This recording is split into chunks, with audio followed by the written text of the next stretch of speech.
দেখো ওই দেখো গাইস ওর ফায়ার গাইস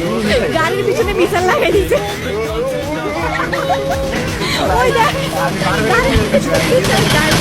গাড়ির পিছনে মিসাইল লাগাই দিয়েছে ভাই ভাই মার্ভেলের মুভি দেখতেছি সুপারম্যান ওই চার পিছে ভাই সুপারম্যান এটা কি ছিল ওই দেখো লল ভাই এই লেভেলের ভিডিও দেখতেছি ভাই আর ওই প্লেয়ারটাও তো নষ্ট করতেছে না একটু ভাই এরকম হ্যাকার মানে ছেলের বিনোদন আছে ঠিক আছে ছেলের বিনোদন আছে ভাই এরকম হ্যাক ভাই আমি আমার জন্মদিন নেই ভাই কত বেশি ভাই এরকম হ্যাক ভাই ওরা রিভাইভ হচ্ছে না কেন রিভাইভ তো হচ্ছে না অনেক টাইম নিতেছে রিভাইভ হতে এরকম একটা হ্যাক দেখছি রাস্তা ঘরের ভিতরে বসে আছে আর কথা শোনা